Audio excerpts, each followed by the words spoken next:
Assalamualaikum warahmatullahi wabarakatuh. Ya, selamat siang Bapak Ibu guru hebat. Selamat datang di kelas 2 CPU 05, yaitu untuk memenuhi undangan saya yang untuk pengerjaan praktek saya di guru penggerak Bapak Ibu, yaitu menyebarkan pemahaman dan penerapan pengalaman. Jadi memang saya harus ada tugas yang harus saya laksanakan itu untuk tugas di CGP Bapak Ibu setelah kemarin ada pendampingan individu yang kedua. Jadi ini ada lagi yaitu tugas mandiri, yaitu tentang menyebarkan pemahaman dan penerapan pengalaman. Mungkin Bapak Ibu udah kenal saya siapa ya, yaitu Mas Ni. Saya ikut CGP angkatan 10 Bapak Ibu, dan di sekolah ini juga pasti sudah ada juga nanti akan menyusul ya. Ada 3 orang, dan yang sudah selesai juga sudah ada 2 orang. Semoga nanti yang lain bisa menyusul juga supaya nanti sekolah kita ini ya alhamdulillah nanti bisa menjadi guru penggerak. Oke Bapak Ibu, di sini saya akan memulai dengan judul yaitu menyebarkan pemahaman dan penerapan pengalaman. Jadi Bapak Ibu, di dalam dunia pendidikan ya kita harus menyebarkan budaya positif. Ya, di sini ada konsep inti yang akan kita bahas nantinya adalah mengenai budaya positif. Saya mau tanya dulu Bapak Ibu, kita kan sudah sebagai guru ya, guru apa sih budaya positif yang sudah kita lakukan Bapak Ibu? Saya mau tanya dulu sama Bu Ida ya, apa sih Bu Ida yang sudah Ibu lakukan atau budaya positif yang sudah Ibu lakukan di sekolah ini? Menyambut siswa dengan senyuman. Oh iya, menyambut siswa dengan senyuman dan sapaan. Itu yang budaya yang setiap pagi di depan gerbang ya. Oke, untuk Bu Listi, apa ya Bu Listi ya?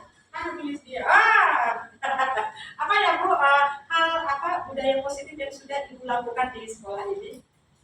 Memberikan senyuman. Iya. Menyapa anak-anak yang datang. Iya, bagus sekali. Yaitu Bu Listi menyebarkan positifnya itu yaitu mengenai memberikan senyuman, yaitu dan juga menyapa anak-anak ya Ibu ya, karena memang kita sebagai guru ya dengan kita senyum terhadap anak, dengan kita menyapa anak, jadi anak itu merasa sudah merasa nyaman berada di sekolah ini ya. Coba ke Bu Dini deh, Bu Dini, apa sih Bu yang udah Ibu lakukan yaitu penyebaran hal yang positif Ibu di sekolah ini? Yang saya lakukan dan perannya adalah memberikan pujian. Oh, Anak ada kekurangan, ya. teman-teman kita memberikan pujian sebagai motivasi. Oh, Bu ini memberikan pujian walaupun misalnya anak itu misalnya menjawab dengan salah ya Bu ya, menjawab dengan salah, menjawab dengan benar.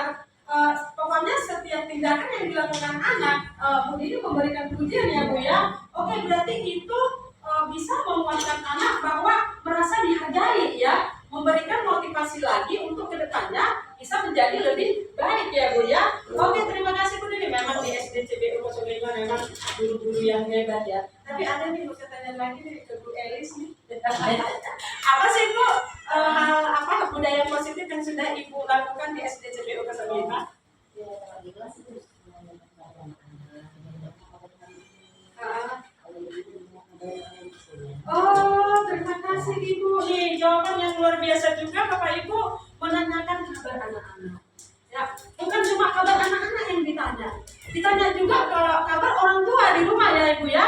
Berarti anak itu dia tahu orang tuanya nanti seperti apa kabarnya di rumah. Dia memberitahukan ke wali kelasnya atau guru yang menanyakan. Oke, sangat luar biasa. Oke, Bapak Ibu, terima kasih. Memang hal-hal atau budaya yang positif yang kita lakukan memang harus kita praktekkan setiap hari ya Bapak Ibu ya. Karena apa?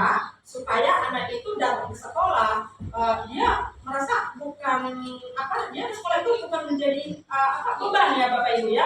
Dia merasa nyaman, walaupun walaupun di rumah dia tinggalkan orang tuanya, dia seakan-akan di sekolah ini mendapat orang tua lagi, yaitu guru, yaitu kita di CBU 05. Ya Bapak Ibu, di sini nanti yang akan kita pelajari yaitu perubahan paradigma belajar, baru ada motivasi perilaku manusia, disiplin positif, nilai-nilai kebajikan, kebutuhan dasar manusia, posisi kontrol guru, keyakinan kelas, segitiga resolusi. Inilah nanti yang akan saya bahas Bapak Ibu.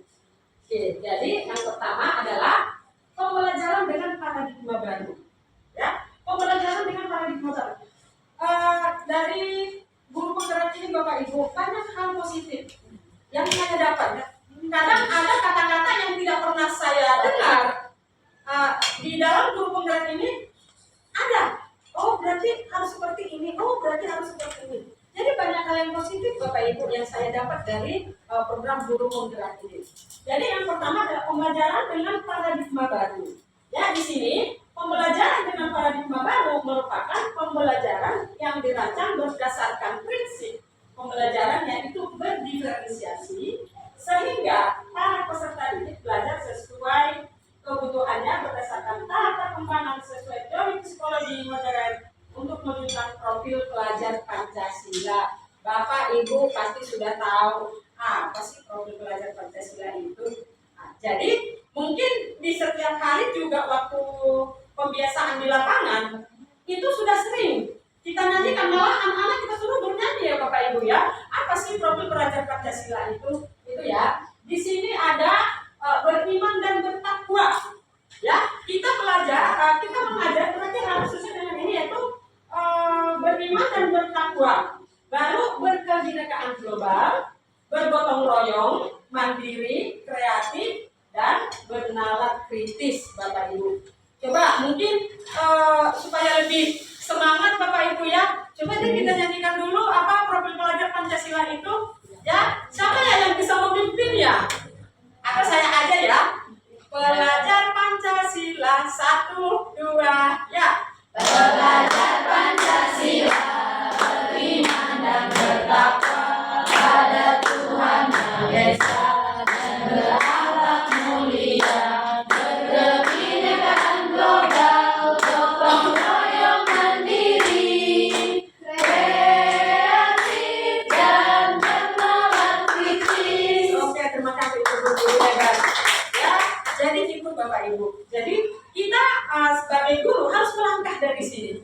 Ya, ini yang harus kita tekankan di SD CBU 05. Bagaimana penerapan profil pelajar Pancasila yang kita lakukan di SD CBU 05 Bapak Ibu. Oke, jadi di sini ada miskonsepsi tentang teori kontrol. Nah, ini salah satu yang akan kita bahas yaitu Bapak Ibu, ilusi guru mengontrol. Itu di sini ada 4, yaitu ilusi guru mengontrol murid, baru ilusi bahwa semua penguatan positif, efektif dan bermanfaat, baru ilusi bahwa kritik dan membuat rasa bersalah mampu menguatkan karakter, dan ilusi bahwa orang dewasa berhak memaksa. Mulai dari sini nih Bapak Ibu. Coba ilusi guru mengontrol. Coba nih kita perhatikan. Ya. Ya, maksudnya ilusi guru mengontrol murid itu Bapak Ibu.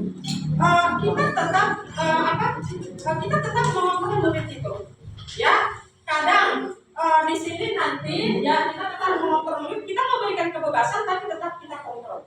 Itu ya Bapak Ibu. Itu kan hanya ilusi. Nih. Baru kedua, ilusi bahwa semua penguatan positif, efektif dan bermanfaat. Nih, coba ini diperhatikan. Bahwa ilusi bahwa semua penguatan positif, efektif dan bermanfaat. Contohnya, kadang ada nanti kita sebutkan, tolong dong dibantu Ibu. Itu ya Bapak Ibu, yakin kamu semangat sekali belajar. Gitu Bapak Ibu ya. Jadi kita memberikan penguasaan positif efektif sama si anak tersebut. Dan ilusi bahwa kritik dan membuat rasa bersalah mampu menguatkan karakter. Padahal sebenarnya dia misalnya bahwa kritik dan membuat rasa bersalah mampu menguatkan karakter, dan juga bahwa orang dewasa berhak memaksa. Tapi Bapak Ibu. Jadi ini maksudnya ini ada miskonsepsi tentang teori kontrol ya. Baru di sini ada mengubah paradigma stimulus respon ke pendekatan teori kontrol tadi, Bapak Ibu. Jadi di sini ada stimulasi respon.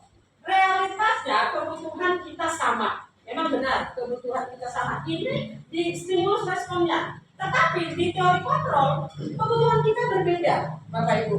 Jadi sama dengan contohnya kebutuhan kita sesama guru juga berbeda.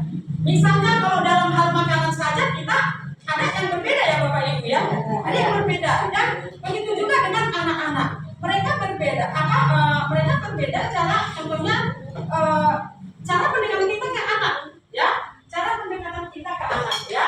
Jadi kebutuhan anak-anak itu juga berbeda karena di dalam pembelajaran anak-anak itu kadang ada yang dia tidak suka teori. Dia maunya praktek saja. Ada anak yang dia kalau belajar harus ada diiringi dengan musik. Ada gitu Bapak Ibu ya. Baru ada anak kalau misalnya dia mengerjakan soal, dia harus membaca kuat-kuat sehingga temannya yang lain terganggu ya. Tetapi kita tidak boleh memarahi anak tersebut.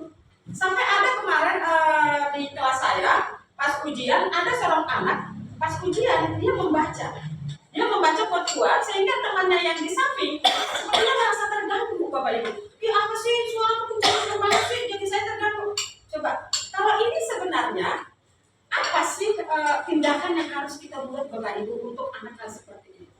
Kemarin ada kejadian seperti itu di kelas saya. Akhirnya anak yang tadi membaca soal dengan suara nyaring, saya agak pindah ke belakang dia, saya ganti tempat duduknya supaya dia tidak mengganggu yang lain. Tetapi saya memberikan pengertian juga ke temannya, karena memang itu tadi, karena kebutuhan itu semua berbeda. Ya, itu yang maksudnya di sini juga ya Bapak Ibu ya. Baru semua orang melihat hal yang sama, itu di stimulus responnya. Semua kita bersama, misalnya nih, oh si ibu itu baik ya, oh si ibu itu tegas ya, oh si ibu itu pemalas ya. Kadang kita masih melihat dari luarnya saja, kita kadang sudah membuat kesimpulan Bapak Ibu. Tetapi di teori kontrol setiap orang memiliki gambaran yang berbeda. Ya, mungkin menurut saya, oh si ibu ini cantik ya. Ada yang lain, oh si ibu itu tidak cantik, dia manis. Gitu ya Bapak Ibu ya. Jadi memang setiap teori kontrolnya itu yang semua orang melihat yang sama, tapi di teori kontrol itu setiap orang memiliki gambaran yang berbeda. Baru selanjutnya Bapak Ibu, kita mencoba mengubah orang agar berpandangan sama dengan kita. Ya itu tidak bisa sebenarnya ya. Itu kan di stimulus responnya ya. Tetapi kalau di teori kontrol, kita berusaha memahami pandangan orang lain tentang dunia. Ya, karena setiap orang mempunyai pandangan yang berbeda-beda Bapak Ibu ya. Menurut saya ini seperti ini, menurut Bapak Ibu ini seperti ini. Jadi setiap orang mempunyai pandangan yang berbeda-beda. Sama dengan pandangan kita terhadap anak. Pasti pandangan kita terhadap anak berbeda-beda ya Bapak Ibu ya. Menurut saya sih ini pintar loh Bu. Kok bisa tidak ya Bu ya? Menurut saya si ini si Anu pemalu ya Bu. Oh di saya tidak Ibu. Dia malah selalu memberikan respon kalau ada pertanyaan dari saya. Jadi itu karena di sini disebutkan bahwa kita memahami pandangan orang lain tentang berbeda Bapak Ibu. Baru selanjutnya perilaku buruk dilihat sebagai suatu kesalahan. Perilaku buruk dilihat dari suatu kesalahan. Di sini ada lagi semua perilaku memiliki tujuan gitu ya. Karena kadang ada anak dia sebenarnya mau menyimpan barang temannya, tetapi ada orang bahwa dia sudah memberitahu bahwa dia mencuri. Jadi padahal si anak ini mau menyimpan, bukan mau mencuri, tetapi nanti mungkin setelah ketemu dengan temannya dia akan memberikan. Cuma sudah ada pandangan yang menunjukkan bahwa oh dia mencuri. Gitu Bapak Ibu ya. Karena di sini ada semua perilaku memiliki tujuan. Apapun yang dilakukan anak kita pasti dia mempunyai tujuan tersendiri. Misalnya ada juga mungkin anak-anak yang dia terlambat datang. Kadang kalau kita sebagai guru, kadang langsung kita marahi ya, ini kamu kok terlambat gitu. Padahal kita tidak tahu sebenarnya tadi dari rumah dia seperti apa. Itu ya Bapak Ibu ya. Jadi semua perilaku memiliki tujuan, apapun yang dilakukan anak, apapun yang kita lakukan, pasti semuanya mempunyai tujuan. Tujuannya pasti tujuan yang lebih baik ya Bapak Ibu ya. Baru selanjutnya adalah orang lain bisa mengontrol saya. Itu di stimulus responnya. Tetapi kalau di teori kontrol, hanya Anda yang bisa mengontrol diri Anda. Hanya kita yang bisa mengontrol diri kita. Orang lain tidak bisa mengatur kita. Ya, itu Bapak Ibu. Tetapi kadang ada peraturan yang harus kita maui, Bapak Ibu. Harus kita lakukan, harus kita laksanakan gitu. Tetapi kalau di sini di teori kontrol, hanya Anda yang bisa mengontrol diri Anda. Berarti hanya kita yang bisa mengontrol diri kita. Selanjutnya, saya bisa mengontrol orang lain. Jadi di teori kontrol adalah Anda tidak bisa mengontrol orang lain. Jadi itu tadi Bapak Ibu, hanya kita sendiri yang bisa mengontrol diri kita. Sama dengan mengontrol untuk kemauan kita, yang hanya kita sendiri yang bisa. Misalnya kalau orang lain, ayo kita beli ini yuk. Ya kita yang tahu keadaan diri kita. Jadi kita mengontrol diri kita sendiri supaya kita tidak bisa dikontrol oleh orang lain. Itu ada pada diri kita.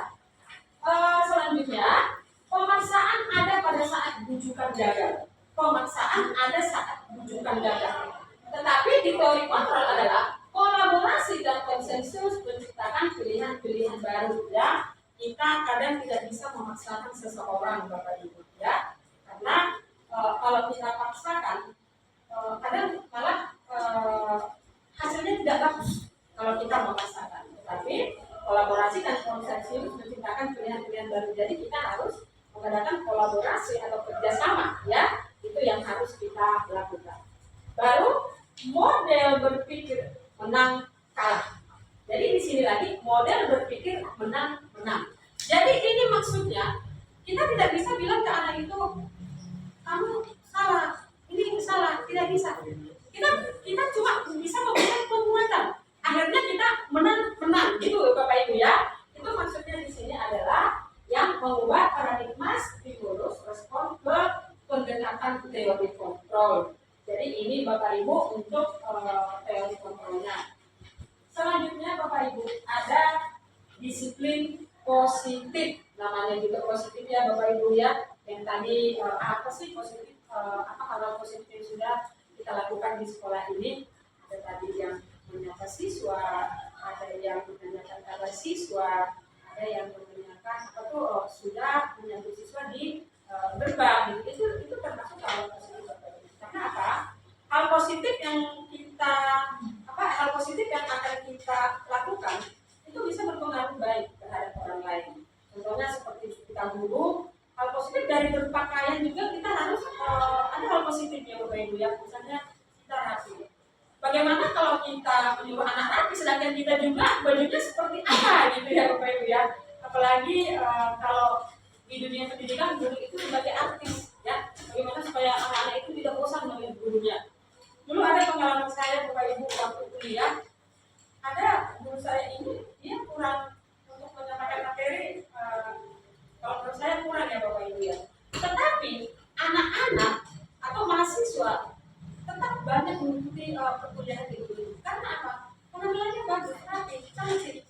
Satu dia dari pakaiannya rapi, baru dia memakai anting apa warnanya itu senada ya, walaupun kita nggak harus seperti itu ya Bapak Ibu ya, hanya tidak rapi gitu. Jadi mahasiswa itu mungkin penasaran nanti itu seperti apa ya, gitu. Padahal itu di mata kuliah umum, biasanya di mata kuliah itu kan banyak anak mahasiswa yang nggak masuk ya Bapak Ibu ya, malas gitu ya. Tetapi di mata kuliah itu tarik terus anak-anak, karena itu tadi penampilannya. Jadi sehingga mahasiswa itu juga mau mengikuti perkuliahan yang diberikan oleh ibu itu. Sama dengan kita Bapak Ibu ya, apalagi kita pasti sudah menguasai materi yang akan kita sampaikan ke anak, ditambah lagi dengan penampilan kita ya, membuat anak itu senang, betah ya mengikuti pembelajaran yang kita lakukan Bapak Ibu. Jadi di sini ya disiplin positif namanya juga disiplin ya. Ya guru-guru juga harus disiplin, ya tidak telat, tidak absen, maksudnya tidak sering absen ya Bapak Ibu ya. Pastilah namanya guru namanya memberikan hal-hal positif ke anak ya. Di sini disiplin berasal dari kata disiplina yang artinya belajar, dan belajar gitu ya Bapak Ibu. Disiplin mengacu pada disiplin diri yang memiliki tanggung jawab. Kalau kita disiplin, berarti kita sudah bertanggung jawab pada pekerjaan kita Bapak Ibu ya. Kita bertanggung jawab dengan kita sebagai seorang ibu mungkin ya, kita bertanggung jawab sebagai seorang ayah mungkin atau sebagai bapak, dan kita juga bertanggung jawab sebagai seorang guru di sekolah ya, itu maksudnya. Dan bertanggung jawab terhadap apa yang dilakukan berdasarkan nilai-nilai yang kita yakini itu Bapak Ibu ya. Baru disiplin positif merupakan salah satu cara penerapan disiplin yang bertujuan untuk menumbuhkan kesadaran serta memberdayakan peserta didik tanpa imbalan, penghargaan, reward, ancaman atau hukuman Bapak Ibu. Ini nih yang sering kita lakukan di sekolah. Misalnya masih ada nggak sih Bapak Ibu kita kalau misalnya ada memberikan reward ke anak, misalnya memberikan sesuatu, tapi ada nggak sih di sini, ada nggak Bu Ida? Bu Ida pernah nggak memberikan sesuatu ke anak? Misalnya dia bisa menjawab, ibu memberikan sesuatu gitu ya. Oh ada ya. Bu Diani ada nggak Bu memberikan reward terhadap anak, apa yang ibu berikan Bu? Kadang itu bisa berbentuk pujian, Iya. bisa berbentuk benda. Benda ya. Dan bendanya itu kadang-kadang bukan hal yang mahal gitu, Ya. tapi sederhana, misalnya hanya satu buah pulpen, atau misalnya kebetulan dia hari itu kita olahraga gitu, dia kerjaan hal lain, kita berikan dia minuman. Iya, iya. Oh gitu ya Bu ya. Tetapi sebenarnya kalau reward dalam bentuk barang ini sebenarnya bisa memberikan diri ya terhadap anak lain sebenarnya ya. Tetapi tadi kalau kata-kata yang positif ya kita sampaikan ke anak itu, dia pasti lebih semangat lagi. Jadi dia melakukan sesuatu bukan dari ada reward sesuatu tadi, sesuatu barang gitu ya. Dia sudah dari dirinya sendiri ya. Karena apa? Kalau dia melakukan sesuatu dari dalam dirinya sendiri, otomatis ke depannya pasti seperti itu Bapak Ibu. Tanpa disuruh, tanpa apa, dia sudah tahu melakukan apa yang akan dilakukannya. Itu tadi yang disebutkan dengan disiplin positif tadi ya. Jadi apa yang dilakukan anak kalau sudah keluar dari dalam dirinya, pasti hal-hal yang keluar adalah hal-hal yang positif Bapak Ibu. Itu ya. Baru sebagai pendidik, tujuan kita adalah menciptakan peserta didik yang memiliki disiplin diri sehingga mereka berperilaku mengacu kepada nilai-nilai kebajikan universal dan memiliki motivasi intrinsik dalam perubahan perilaku ke arah yang lebih baik. Itu kan diperhatikan Bapak Ibu. Di sini ada motivasi intrinsik katanya. Berarti motivasi dari dalam dirinya Bapak Ibu. Ya, intrinsik ya, dari dalam diri ya. Berarti kalau dia melakukan atau mengerjakan sesuatu dari dalam dirinya itu berarti motivasi yang hal yang positif ya Bapak Ibu ya, karena dia melakukan dengan rela ya, tanpa paksaan dan tanpa iming-iming reward tadi Bapak Ibu. Oke. Di sini ada nilai-nilai kebajikan. Nilai-nilai kebajikan. Nilai yang disepakati bersama lepas dari suku bangsa, agama, bahasa maupun latar belakangnya. Ya, di sini ada contoh nilai kebajikan institusi atau organisasi, misalnya itu tadi profil pelajar Pancasila. Ya, beriman dan bertakwa pada Tuhan Yang Maha Esa dan berakhlak mulia, berkebinekaan global, gotong royong, mandiri, kreatif dan bernalar kritis. Coba nih Bapak Ibu, profil pelajar Pancasila ini beriman dan bertakwa. Kita di SD CBU 05 ini sudah kita lakukan. Berbagai keberagaman yang ada di siswa di SD CBU 05, bukan cuma siswa, guru-guru juga ya. Misalnya ada dari budayanya juga, agama juga ya. Dan keberagaman itu pemisah kita ya Bapak Ibu ya, apalagi seperti di SD CBO 05 ini sudah kita laksanakan dengan yang setiap Jumat kita sudah mengadakan kebiasaan keagamaan ya, yang agama Islam di lapangan dan agama yang lainnya ada di ruang kelas.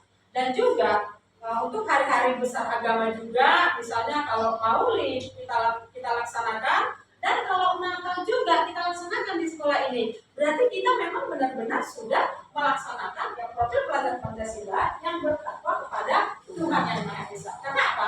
Fondasi anak itu adalah bukan cuma fondasi anak. Fondasi manusia itu adalah agama. Itu fondasinya. Kenapa?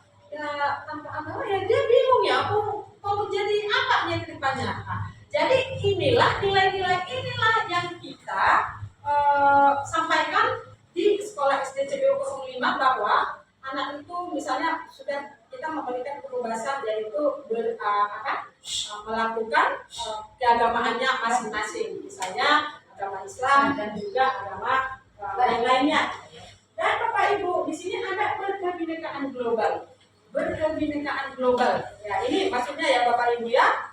Oke, jadi ada lagi yang gotong royong. Maksudnya gotong royong ini bukan cuma kita lakukan cuma bagian kebersihan di lingkungan sekolah itu ya, gotong royong. Berarti ini kerjasama. Kerjasama ini harus melakukan kolaborasi dengan warga sekolah dan juga kita juga dengan orang tua. Kita juga harus berkolaborasi dengan orang tua Bapak Ibu.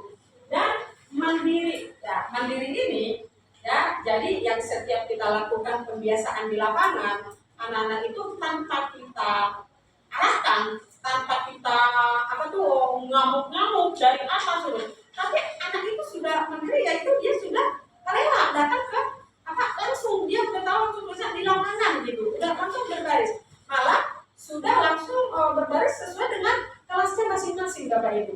Mungkin sewaktu kita setelah baru-baru COVID ya Bapak Ibu ya, setelah COVID anak-anak itu susah kita inikan di lapangan sampai dalam baris berbaris pun mereka tidak tahu. Karena apa? Mungkin hampir 2 tahunan ya di rumah gitu ya. Jadi pas kita setelah COVID mungkin di tahun 2022 ya Bapak Ibu ya, kita suruh anak ke sekolah, kita untuk berbaris kita dulu seberapa susah kita untuk menyuruh anak berbaris. Karena apa? Anak itu berbaris kita dalam keadaan rapi juga dia tidak bisa. Karena apa? Karena tidak dibiasakan gitu. Tetapi hari-hari setelah kita ada tiap hari pembiasaan terus dan terus, karena anak memahami. Jadi tanpa kita suruh lagi dia udah fail gitu, dia sudah langsung ke lapangan. Berarti kemandirian anak ini juga sudah berkembang Bapak Ibu. Sama dengan kalau misalnya dia sholat ya Bapak Ibu ya, tanpa kita arahkan ini mungkin hanya di mana, apanya di mana, mereka sudah tahu.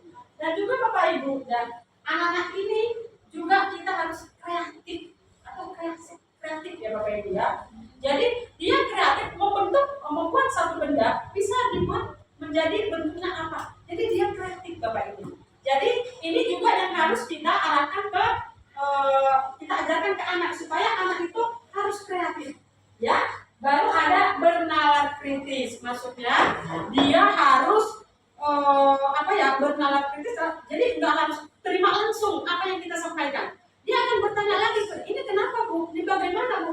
Dia akan tetap bertanya, Bapak antusias, empati, keingintahuan, kreativitas, kerjasama, percaya diri, dan komitmen. Ya, ini juga harus kita tekankan ke anak. Ya, dan toleransi di sekolah ini sudah sangat bagus. Ya, karena apa? Tidak ada kita lihat kita dengar pembulian ya. Di sekolah ini tidak ada pembulian. Misalnya ada anak yang beragama Islam, ini membuli yang agama Kristen atau yang Buddha gitu Bapak Ibu. Di sekolah ini tidak ada. Berarti mereka sudah tahu bagaimana bentuk toleransi itu, ya. Baru rasa hormat.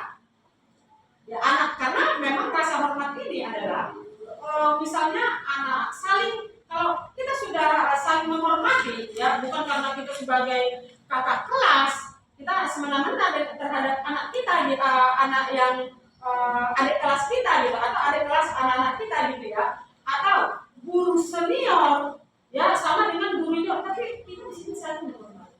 Dan itulah yang kita berikan contoh terhadap anak-anak kita.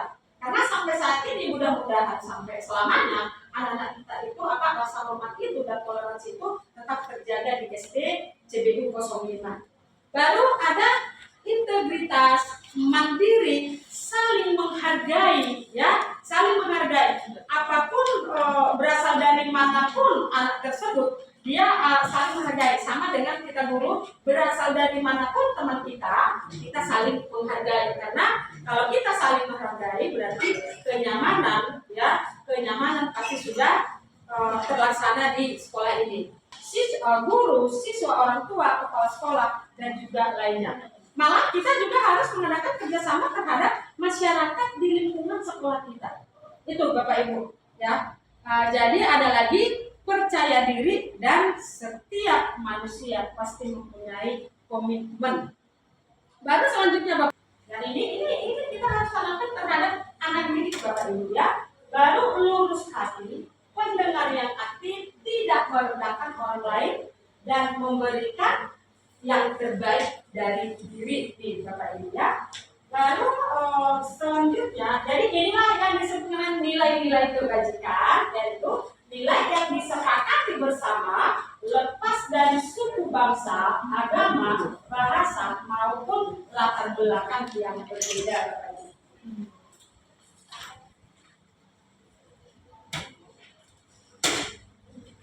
Oke Bapak Ibu, di sini ada kebutuhan dasar manusia ya. Kebutuhan dasar, namanya juga kebutuhan ya Bapak Ibu ya. Banyak kebutuhan dasar manusia itu, yaitu kebutuhan dasar manusia adalah segala sesuatu yang kita lakukan untuk mendapatkan apa yang kita inginkan. Seluruh tindakan yang kita lakukan memiliki tujuan tertentu dan semua usaha terbaik yang kita lakukan adalah dalam rangka agar kebutuhan dasar kita terpenuhi dengan baik. Coba Bapak Ibu, kebutuhan dasar apa aja sih kebutuhan dasar manusia itu? Ya, di sini ada 5 kebutuhan dasar manusia. Yang pertama adalah bertahan hidup. Dari bertahan hidup ini ada makanan. Ya, kita butuh nggak sih Bapak Ibu makanan? Butuh ya. Ya kalau kita tidak makan bagaimana cara kita untuk hidup ya? Baru pakaian, tempat tinggal, keamanan, kesehatan. Jadi gini Bapak Ibu, kalau di misalnya nih ada anak kita nih, kita harus memperhatikan anak kita di dalam kelas. Misalnya dia mengantuk, kita kadang langsung marah ya Bapak Ibu. Kamu gimana sih? Masih jam pertama nih kamu udah ngantuk? Atau nanti kita tanya Bapak Ibu, apakah memang kebutuhan atau bertahan hidupnya belum terpenuhi? Misalnya tadi makanan, mungkin dia belum makan. Jadi gitu Bapak Ibu, mungkin dia belum makan. Makanya kita harus memperhatikan anak itu, kenapa dia bisa ngantuk ya? Kenapa? Jadi kita harus menanyakan apakah memang dia tidak makan tadi ya? Yang namanya orang tidak makan ya lemas. Apapun yang kita sampaikan, sebungkuk-bungkuk apapun guru. Kalau anak namanya perutnya lapar Bapak Ibu, apapun yang kita sampaikan nggak masuk. Sama dengan kita, kalau kita lapar mau ngajar, mau misalnya kita kuasai pun materi yang kita ajarkan, kalau kita tidak makan, ya bisa juga ya mudah-mudahan ya tidak pingsan kan gitu ya Bapak Ibu ya. Sama halnya dengan anak kita tadi. Jadi kalau ada anak kita yang mengantuk, kita harus menanyakan, apakah memang dia sudah makan apa belum? Kenapa dia tidak makan? Mungkin orang tuanya ya terlambat bangun atau mungkin tidak ada uang untuk membelikan makanan gitu Bapak Ibu ya. Baru pakaian, kita juga harus melihat pakaian anak-anak itu ya, apakah memang sudah bersih, apa memang layak dipakai ya. Baru tempat tinggalnya, mungkin ada anak itu rumahnya di mana ya Bapak Ibu, apalagi dengan anak lingkungan kita ya, mungkin cuma 1 petak dengan anak 3 itu Bapak Ibu. Jadi ada juga hal-hal dari situ dia mengaku karena apa? Di rumah itu dia cuma 1 petak dengan 5 orang di dalam, bagaimana dia bisa tidur dengan nyaman Bapak Ibu? Jadi ada keamanan ya, keamanan dan kesehatan. Dan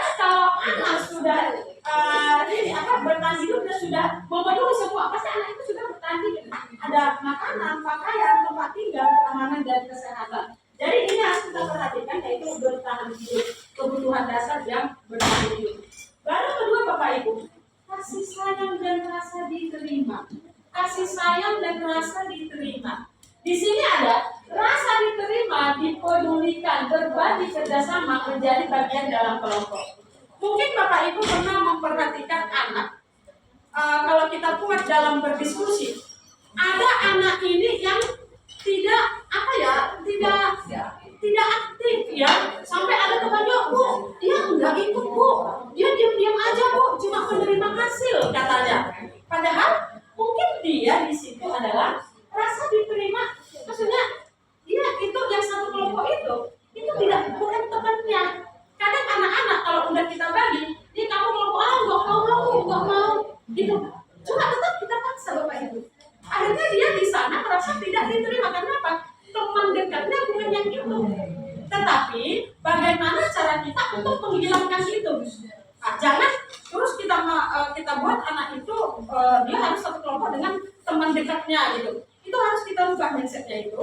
Kita tetap harus membuat anak itu masukkan dia di kelompok, lama-lama juga dia akan aktif Bapak Ibu ya. Baru di situ rasa kasih sayang dan rasa diterima itu, dan dia akan merasa bahwa dia sudah diterima gitu ya. Kita akan memberikan pengertian terhadap anak-anak yang lain Bapak Ibu ya. Baru ada penguasaan. Penguasaan ini apa saja sih di dalamnya? Ada harga diri, keinginan untuk dianggap, memimpin, berprestasi, diakui atau didengar.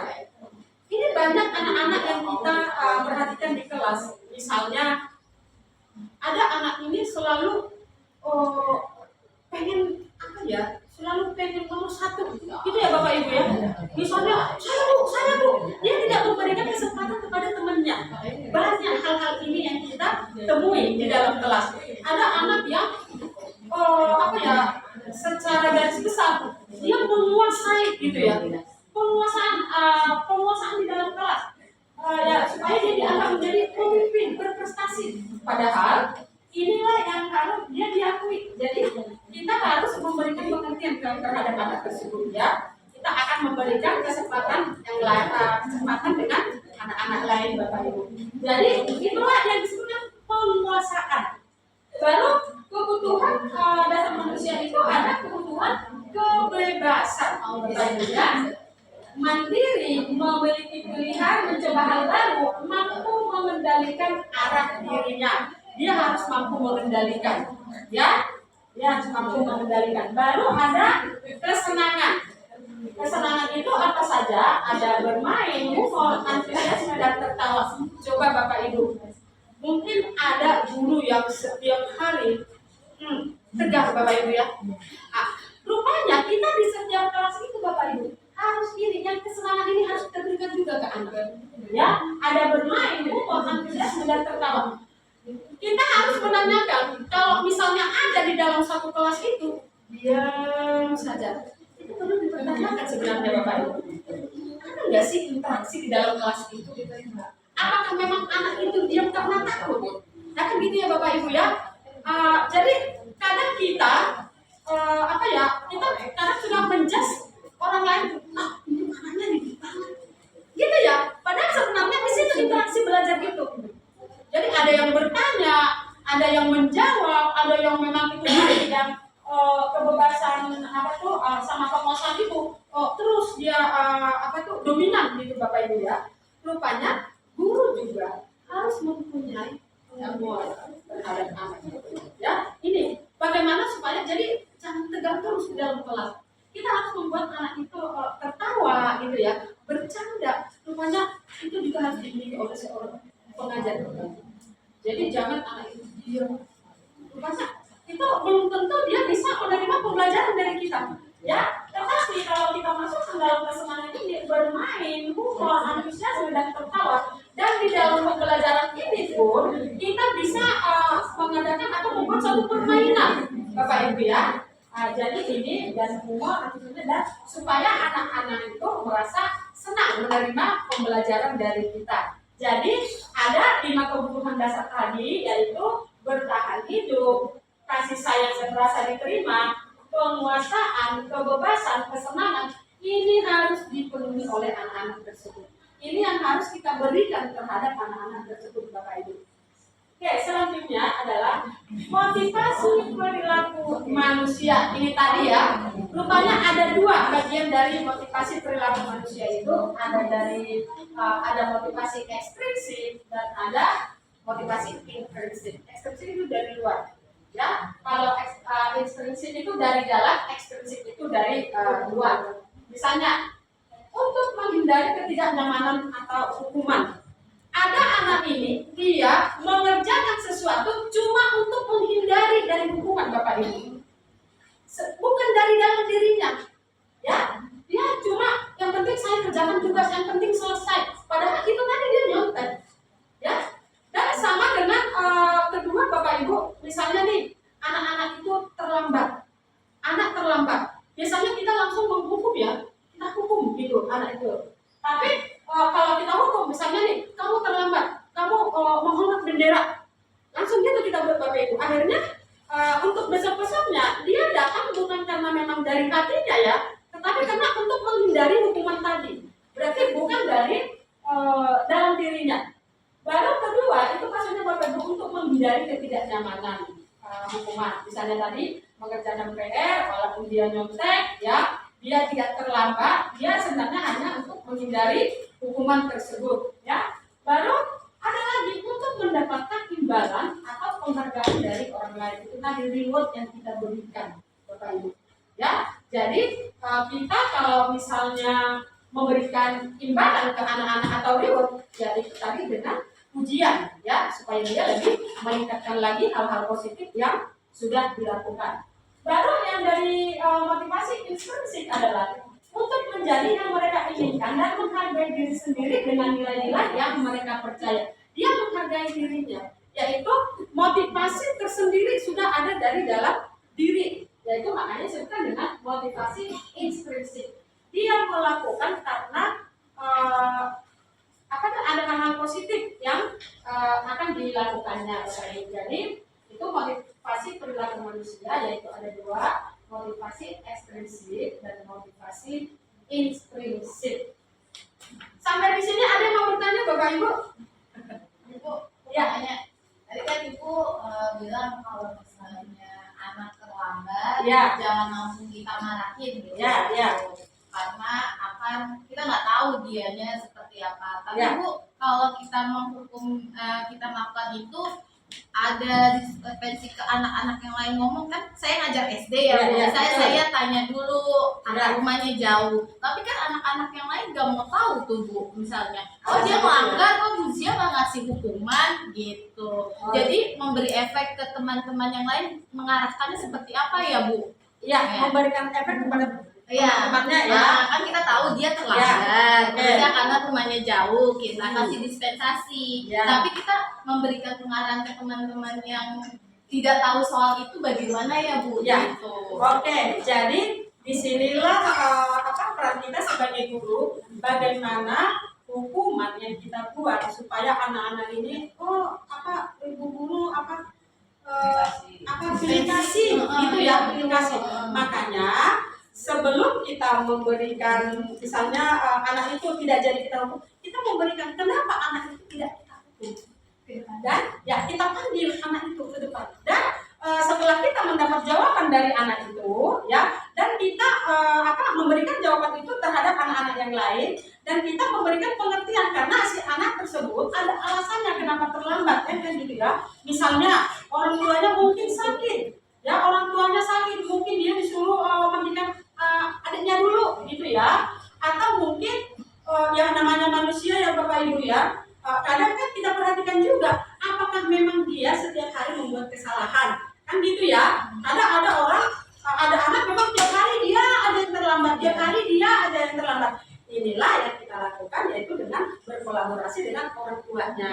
Kita akan menanyakan ke orang tuanya, kita panggil orang tuanya ke sekolah, ini anak kenapa tiap hari terlambat, gitu ya. Karena apa? Kita akan mencari solusi. Kalau cuma guru yang mencari solusi, itu tidak bisa. Harus ada kerjasama kita dengan orang tua. Jadi seperti yang ditanya oleh Bu Jia tadi, ini bagaimana supaya anak-anak yang lain tidak merasa kita pilih kasih, gitu ya Bapak Ibu ya. Itu tadi kita memberikan alasan kita kenapa anak ini tidak dihukum ya, karena memang ada alasan-alasan tertentu. Tetapi tetap kita ingatkan ke anak yang terlambat tadi supaya kedepannya harus benar-benar mengatur waktu, gitu ya, sesuai dengan alasan si anak tadi kenapa dia terlambat, Bapak Ibu. Ya, gitu ya Bu Cia ya. Oke. Iya, jadi itu tadi Bapak Ibu, motivasi perilaku manusia itu ada dua, yaitu ekstrinsik dan intrinsik. Oke, ini tadi yang tadi apa?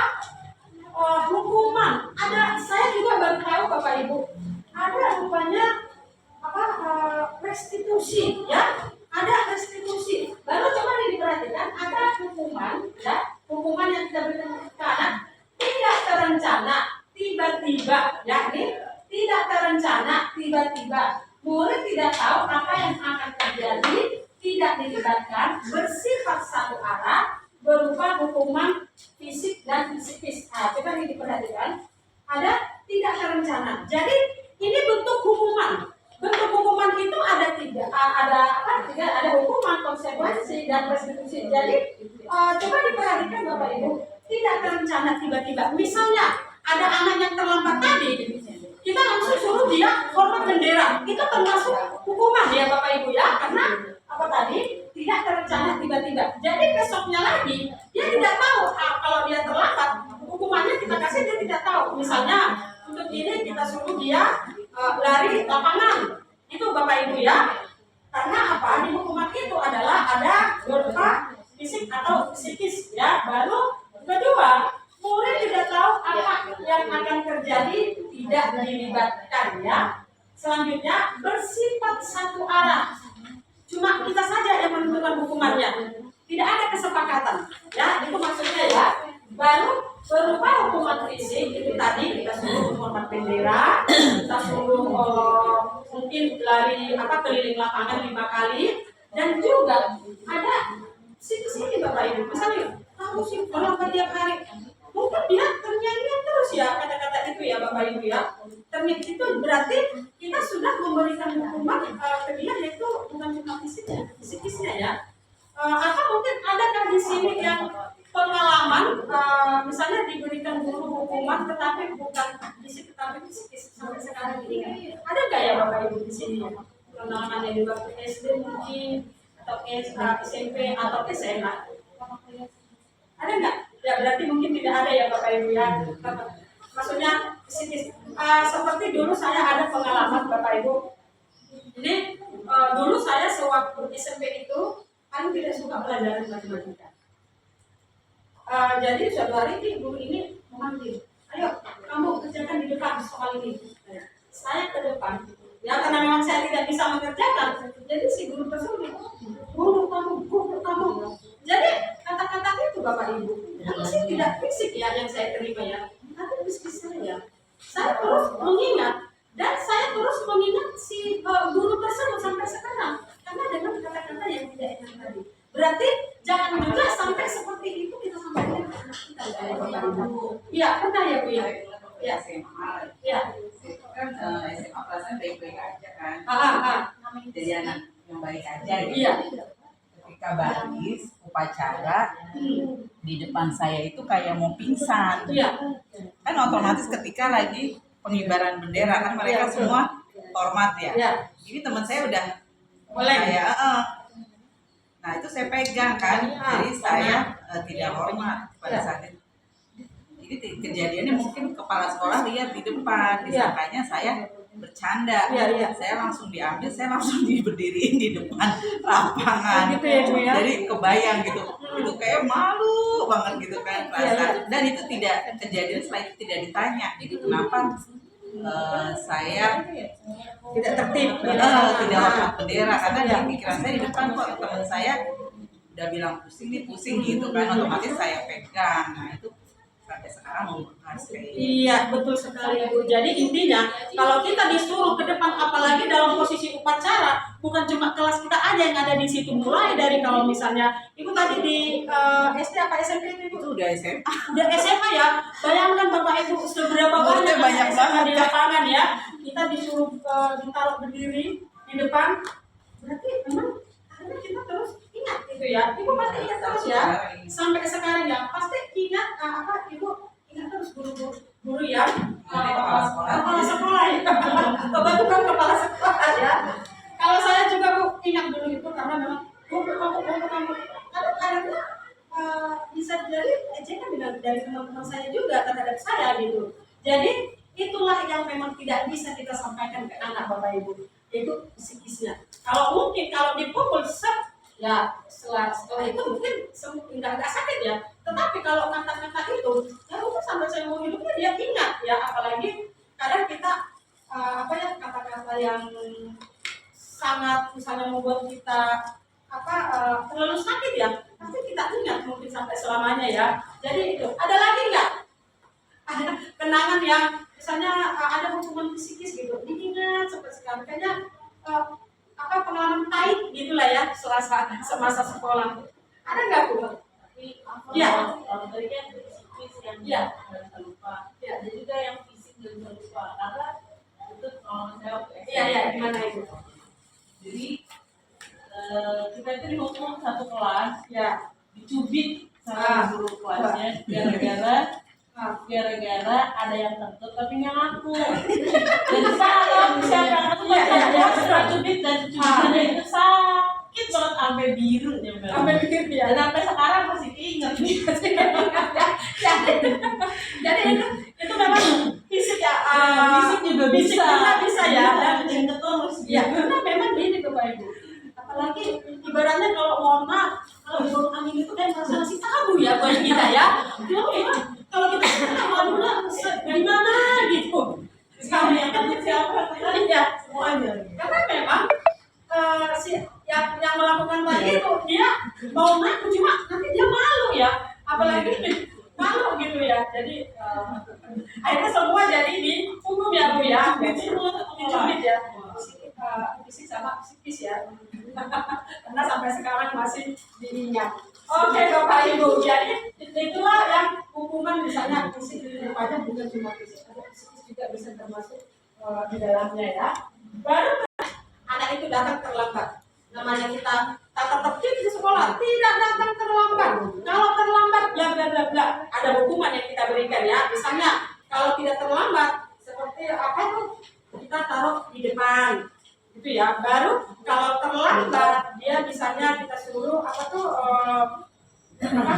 ambil sampah itu ya Bapak Ibu ya. Jadi itu kan peraturan sekolah. Jadi konsekuensi terencana disepakati sesuai dengan peraturan yang sudah dilaksanakan di SD CBU 05. Misalnya kita nih, kalau ada anak yang terlambat, kita sudah taruh di barisannya berbeda. Tidak boleh dia bergabung ke temannya yang baris di lapangan. Dia harus berbeda. Itu juga itu konsekuensi karena dia sudah melanggar peraturan. Itu Bapak Ibu ya. Baru murid tetap dibuat tidak nyaman. Itu tadi. Ya mungkin karena kita buat dia dengan barisan berbeda ya, mungkin merasa malu ya di depan gitu ya, berbeda ya. Baru ada sikap guru selalu memonitor murid, memantau, kita lihat. Ya, kita juga kita lihat anak ini, oh nih kamu terlambat, sini kamu, baris di sini. Ya gitu ya Bapak Ibu ya. Kamu tidak memakai atribut sekolah, sini kamu. Nah itu. Jadi itulah peraturan sekolah. Kalau dilanggar ada konsekuensinya Bapak Ibu.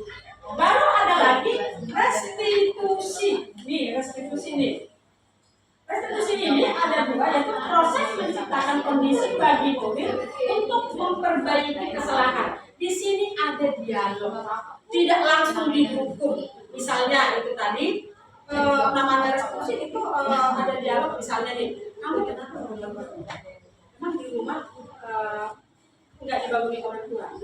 Kenapa? Jadi kita ada dialog dengan anak itu. Akhirnya anak itu ada alasannya, dan alasan itu bisa kita terima, bisa tidak juga. Bagaimana ada anak mengada-ngada alasannya, itu Bapak Ibu ya. Jadi di sini proses menciptakan kondisi bagi murid untuk memperbaiki kesalahannya. Jadi kita ada dialog, ada solusi dari permasalahan yang kesalahan yang sudah dilakukannya.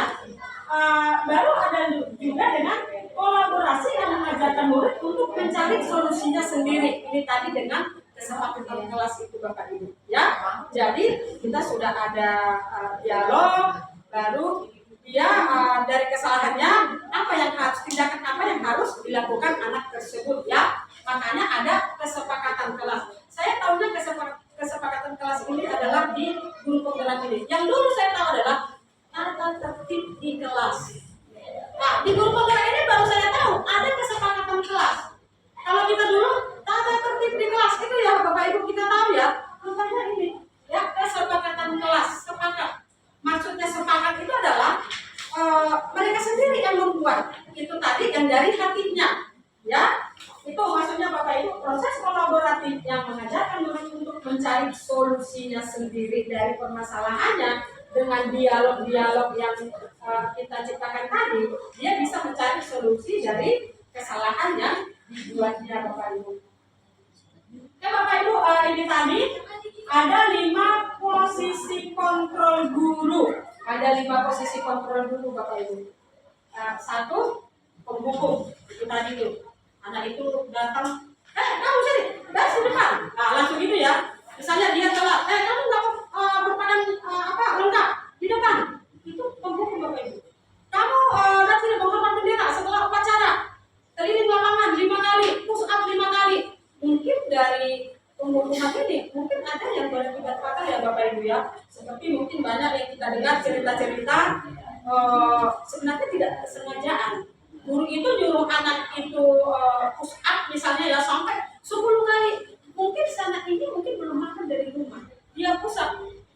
Jadi hal yang tidak diinginkan itu bisa terjadi sampai ada yang meninggal ya. Itu tadi. Jadi kita juga harus melihat hukuman apa sih yang pantas kita berikan ke anak gitu ya. Jadi itu tadi yang bentuk hukuman itu langsung secara langsung fisik ya. Misalnya dia langsung kita suruh menghormat bendera. Atau ya kalau sekarang kan memukul tidak bisa ya Bapak Ibu ya. Sekarang dulu tidak ada yang memukul anak. Baru kadang kita suruh baris di depan, ya kadang kita suruh dia lari di lapangan gitu ya. Itu pemukul. Baru kedua adalah membuat merasa bersalah. Nah, membuat merasa bersalah ini maksudnya kamu gimana sih ya? Kok terus sih kamu melakukan seperti itu? Kamu lagi. Jadi dia merasa bersalah. Ya, kenapa? Terus melakukan satu kesalahan. Dia lagi. Karena mungkin di kelas pun mungkin ya anak kita itu aja. Tidak mengerjakan PR, dia lagi. Telat, dia lagi.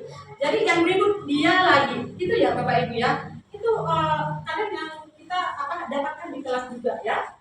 Baru ada lagi posisi kontrol guru itu sebagai teman. Nah, sebagai teman ya bagaimana kita sebagai teman ya? Tolong bantu ibu ya, tolong jangan berbuat seperti itu ya. Nah, jadi seakan-akan kita itu berteman dengan si anak tersebut. Baru ada pemantau, namanya pemantau. Kita apalagi sebagai guru piket ya, terlambat, tulis namamu, sana, di bagian sana. Kita memantau ya Bapak Ibu, kita tahu aja anak itu. Kita melihat ada anak yang tidak berpakaian lengkap gitu ya. Baru ada lagi sebagai manajer. Nah, kalau manajer ini tadi ya, misalnya kalau anak itu membuat suatu kesalahan, ada bentuk dialog, ada pemecahan masalah, dan anak itu tahu apa kesalahannya. Dan kalau apa kesalahannya, jadi bagaimana dia bisa keluar dari permasalahannya tersebut. Karena ada dialog tadi Bapak Ibu. Jadi itulah yang dia disebut, kita disebut sebagai manajer. Coba Bu Eri, Ibu dari 5 posisi kontrol guru ini, Ibu yang mana yang Ibu pernah lakukan? Semuanya ya, penghukum, pembuat perasaan bersalah sebagai teman, pemantau dan juga manajer ya. Coba Bu ulang. Ibu dari 5 posisi kontrol guru ini, yang mana yang sudah pernah Ibu lakukan? Penghukum ya, iya sebagai penghukum mungkin ya. Kamu kenapa nggak mengerjakan PR? Di depan, mungkin gitu ya Ibu ya. Coba Bu Diani, Ibu yang mana nih yang 5 posisi kontrol ini yang sudah pernah Ibu lakukan? Semuanya ya. Semuanya sudah. Coba Bu Bu Agustin. Yang mana? Ibu yang ngajukan. Semuanya pemantau sih paling. Ya, pemantau ya. Teman-teman. Iya, sebagai pemantau, teman atau manajer ya. Oke. Jadi mungkin Bapak Ibu rata-rata sebagai guru ya, kayaknya semuanya ini ya, semua ya. Posisi kontrol guru itu ada lima itu kita ambil kita laksanakan ya. Misalnya penghukum, karena memang kadang anak ini nggak ngerti. Nah, bagaimana tensi kita bisa lebih baik ya? Jadi apalagi hukum, iya akhirnya kita hukum gitu ya. Walaupun memang hukumannya yang ringan-ringan ya Bapak Ibu ya. Jadi sebagai membuat merasa bersalah, kamu gimana sih? Coba nih, gara-gara kamu sampai tidur di sekolah. Nah, jadi dia merasa bersalah. Gara-gara kelakuan dia, gurunya itu ditegur oleh kepala sekolah, itu ya. Baru ada sebagai teman gitu ya. Baru ada lagi pemantau dan juga manajer. Tetapi Bapak Ibu, kalau di dalam dunia pendidikan, kita itu diharapkan sebagai manajer. Itu yang diharapkan. Semoga ya guru di SDCB 05 bisa menjadi yang itu yang posisi kontrol ini sebagai manajer. Tepuk tangan untuk kita Bapak Ibu. Oke. Iya, ini tadi contoh penerapan 5 posisi kontrol guru itu Bapak Ibu, yaitu kasus siswa tidak memakai atribut lengkap saat upacara bendera. Inilah yang sering kita lakukan ya. Nah, pada saat upacara ada anak yang tidak memakai topi, ada tidak memakai dasi, gitu. Kita memberikan hormat pada bendera selama 1 jam. Ini adalah penghukum karena langsung fisik ya, hormat, gitu ya. Nah, itu termasuk penghukum. Kedua, nih kalau dia membuat merasa bersalah, misalnya nih, berapa kali ibu bapak harus memberitahu kamu, kamu selalu mengecewakan ibu bapak. Membuat merasa bersalah, ya. Nih, dia membuat merasa bersalah. Jadi penerapan 5 posisi kontrol itu ada penghukum, ada pembuat merasa bersalah. Baru ada yang sebagai teman, ayo dong ikuti aturan sekolah, tolong bantu ibu ya. Berarti kalau ini kita sampaikan ke murid, berarti muridnya juga mengucapkannya sebagai temannya ya. Nah, ini ya, tolong dong ikuti aturan sekolah, tolong bantu ibu bapak ya. Sekali ini aja, sudah tidak apa-apa, dan kali jangan berbuat seperti itu lagi ya. Nah ini. Jadi inilah tadi ya motivasi positif itu tadi yang kita harapkan dari anak. Timbul dari dalam dirinya sendiri ya, motivasi dari dalam diri anak. Baru ada sebagai pemantau. Contoh pemantau itu yang seperti apa? Kamu sudah melanggar peraturan sekolah, kamu tahu konsekuensinya kan? Nah ini yang sering kita lakukan. Kamu tidak mengerjakan PR, tahu kan konsekuensinya? Kamu ke depan. Nah gitu ya, kamu ke depan. Atau di foto nih, kirim ke orang tuanya. Ini ada yang tidak mengerjakan PR. Nah gitu Bapak Ibu ya. Baru sebelum cara kamu bilang ibu kamu operasi dan jangan ulang lagi ya. Nih yang kita pantau karena kita melihat ya. Baru ada lagi sebagai manajer. Nah ini tadi yang diharapkan kita Bapak Ibu. Apakah kamu tahu kesalahanmu? Kira-kira bagaimana kamu memperbaiki kesalahanmu? Nah ini Bapak Ibu. Jadi kita sebagai guru diharapkan sebagai manajer ya, mudah-mudahan itu tadi guru di SDCB 05 bisa sebagai manajer semuanya. Oke Bapak Ibu, di sini ada posisi kontrol apakah aku? Bapak nih, nanti yang benar jawabannya dikasih kopi. Coba nih Bapak Ibu ya, posisi kontrol saya kecewa sekali dengan kamu. Coba kira-kira sebagai apa ini ya? Coba kira-kira sebagai apa ini? Posisi kontrol apa ini? Saya kecewa sekali. Iya, kata Bu Agustin, membuat merasa bersalah. Ada jawaban yang lain? Coba, atau penghukum kah? Membuat merasa bersalah kah? Manajer kah? Atau sebagai apa? Merasa bersalah kah? Coba, atau pemantau ya? Ada yang menjawab pemantau, ada yang menjawab ini apa tadi Bu Agustin? Membuat merasa bersalah. Coba kita lihat jawabannya. Iya.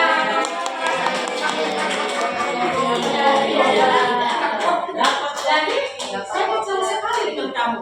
Berarti kalau kita sampaikan kata-kata ini kepada anak, berarti kita sudah membuat dia merasa bersalah. Ini ya. Jadi hati-hati kita. Tapi ini kata-kata ini sering kita sampaikan ya kan anak-anak. Ibu kecewa dengan kamu. Udah berapa kali bilang? Terus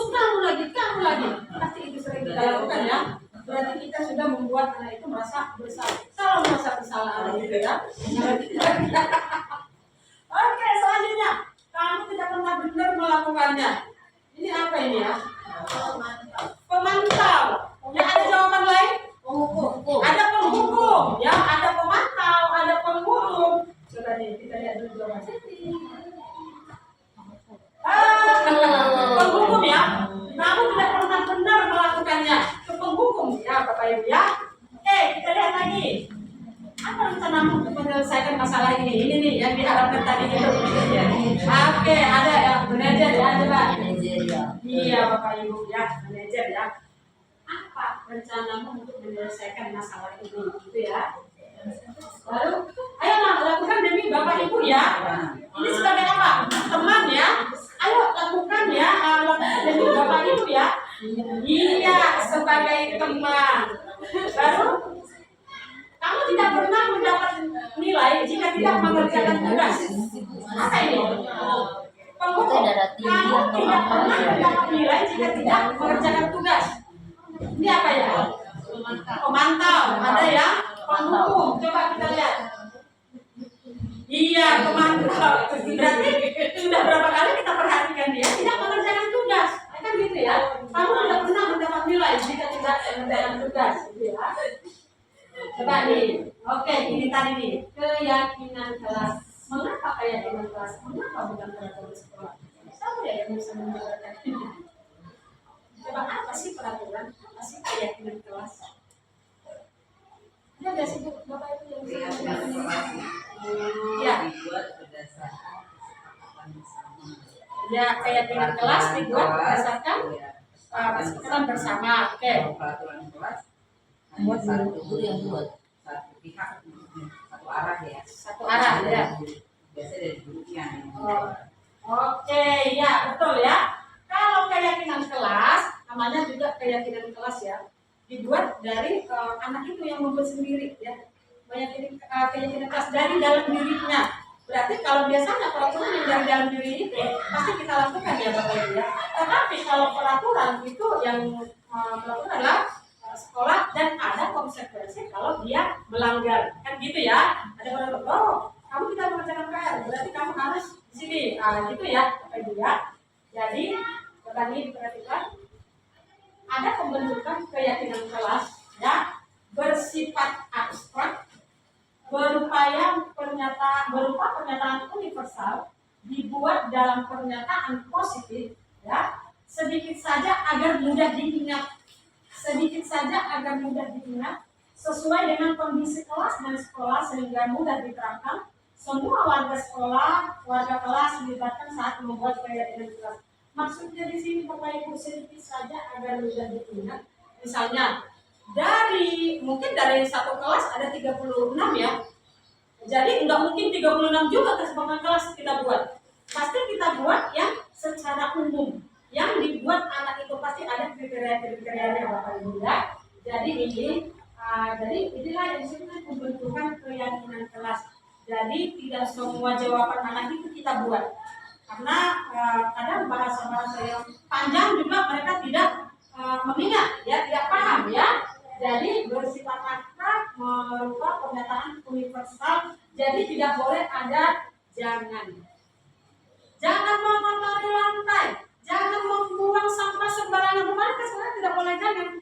Nah gitu ya. Jadi buang sampah pada tempatnya, datang tepat waktu. Nah gitu Bapak Ibu. Jadi kadang kan kita buat peraturan jangan datang terlambat, jangan membuang sampah sembarangan. Kalau kesempatan kelas bukan seperti itu rasanya maksudnya ya. Jadi buang sampah. Jadi kata-kata yang positif yang kita buat itu yang disebutkan dengan keyakinan kelas.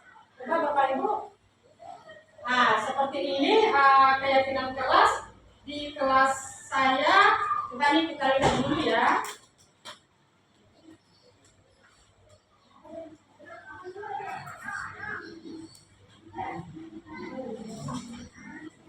Nggak kedengaran ya?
Sebentar ya Bapak Ibu. Ya.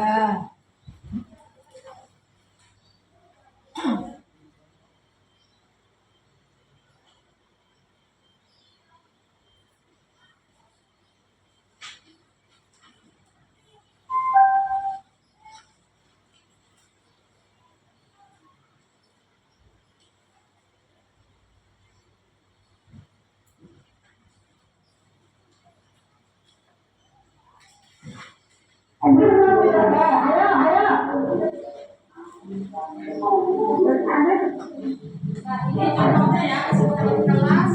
Ini anak saya.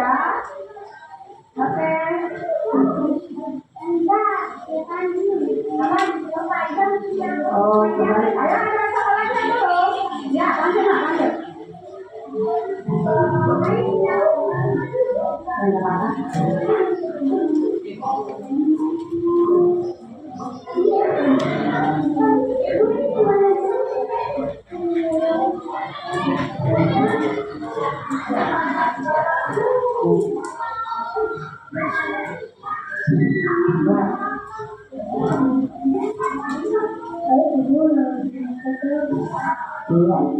Oke.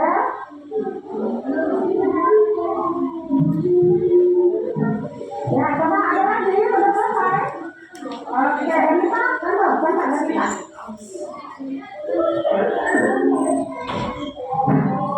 Oke, udah. Taruh sini, Nak. Oke.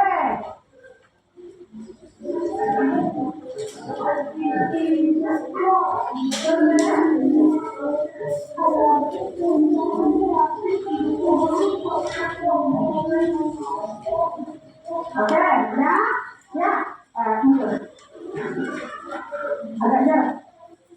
Oke, sekarang kita sudah mendapatkan apa yang kesepakatan dalam kelas ini. Perhatikan, ada nomor 1, tidak boleh membuang sampah sembarangan. Sepakat?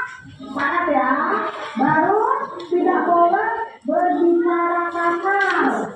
Ya, tidak boleh mengambil barang teman. Ya, baru ada lagi, tidak boleh buang sampah sembarangan. Ada lagi ya, baru tidak boleh berbicara kasar, tidak boleh ribut, tidak boleh berisik. Berarti itu sama ya, tidak boleh ribut, tidak boleh berisik, itu sama ya. Tidak boleh jalan-jalan di kelas. Ini ada nih ya. Baru tidak boleh mengambil barang temannya tanpa izin. Ya, betul. Berarti itu namanya mencuri, mengambil barang temannya.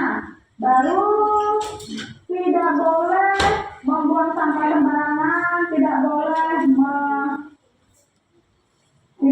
memukul temannya, ya, tidak boleh buang sampah. Oke, jadi dari hasil kesepakatan kelas ini ada 5 yang secara umum atau rata-rata mengambil, yaitu 1, tidak boleh berbicara kasar. Kedua, tidak boleh membuang sampah sembarangan. Ketiga, tidak boleh datang terlambat. Ya. Keempat, jadi tidak boleh mengambil barang teman tanpa izin. Ya. Baru kelima, ada di sini, tidak boleh mencoret-coret tembok. Ya. Itu kesepakatan kelas 3C. Semuanya tepuk tangan. Ya. Dan ini bukan hanya kesepakatan saja, tetapi dilaksanakan. Oke. Oke, jadi ya itu tadi Bapak Ibu proses pengambilan kesepakatan kelas di kelas 3C. Jadi ini tadi yaitu kita masuk ke segitiga restitusi, yaitu suatu proses dialog yang dijalankan oleh guru agar dapat menghasilkan murid yang mandiri dan bertanggung jawab.